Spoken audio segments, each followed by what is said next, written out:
Plusieurs passages de l'Ancien Testament indiquent clairement que les sacrifices d'animaux seront rétablis pendant le royaume millénaire, appelé aussi millénium. Certains passages le mentionnent en passant lorsque la thématique du royaume millénaire est abordée, comme Ésaïe 56, 6, 8, Zacharie 14, 16 et Jérémie 33, 15, 18. Le passage le plus complet qui donne le plus de détails est Ézéchiel 43, 18 à 46, 24. Il convient de noter qu'il fait partie d'un plus grand passage traitant du millénium, un passage qui commence avec Ézéchiel 40. Dans Ézéchiel 40, le Seigneur commence à donner des détails sur le temple qui existera pendant le royaume millénaire. Un temple qui éclipse tous les autres temples construits auparavant, même le temple d'Hérode qui était assez grand et qui existait pendant le ministère terrestre du Christ.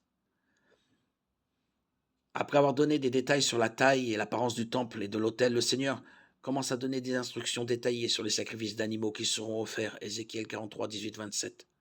Au chapitre 44, le Seigneur donne des instructions sur les personnes qui offriront des sacrifices au Seigneur. Le Seigneur déclare que tous les Lévites n'offriront pas de sang et de graisse au Seigneur en raison de leurs péchés antérieurs. Ce seront ceux de la lignée de Tsadok. Les chapitres 45 et 46 continuent à mentionner des sacrifices d'animaux. La principale objection à l'idée du retour des sacrifices d'animaux pendant le royaume millénaire est que le Christ est venu et a offert un sacrifice parfait pour le péché, et que les sacrifices d'animaux pour le péché n'ont donc plus lieu d'être. Cependant, il convient de rappeler que les sacrifices d'animaux n'ont jamais supprimé le péché, qui séparait spirituellement une personne du Seigneur. Dans Hébreux 10, 1, 4, il est écrit « La loi, en effet, possède une ombre des choses à venir, et non l'exacte représentation de la réalité. Elle ne peut jamais, par l'offrande annuelle et toujours répétée des mêmes sacrifices, conduire à la perfection de ceux qui y participent. Sinon, n'aurait-on pas cessé de les offrir? Ceux qui rendent ce culte purifié une fois pour toutes n'auraient en effet plus du tout conscience de leurs péchés. Mais en réalité, le souvenir des péchés est rappelé chaque année par ces sacrifices, car il est impossible que le sang des taureaux et des boucs enlève les péchés. Il est faux de penser que les sacrifices d'animaux faisaient disparaître les péchés dans l'Ancien Testament. Et il est faux de penser qu'ils le feront dans le royaume millénaire.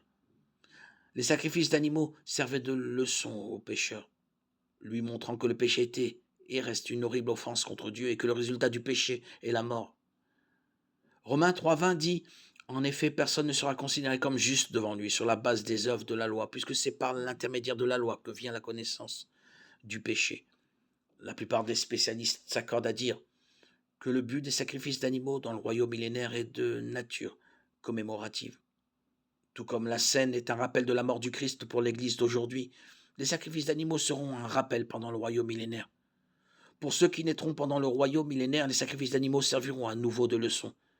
Pendant cette période future, la justice et la sainteté prévaudront, mais ceux qui auront un corps terrestre auront toujours une nature pécheresse, et il sera nécessaire d'enseigner à quel point le péché est offensant pour un Dieu saint et juste. Les sacrifices d'animaux serviront à cette fin, rappelant les péchés d'année en année. Hébreux 10, 3.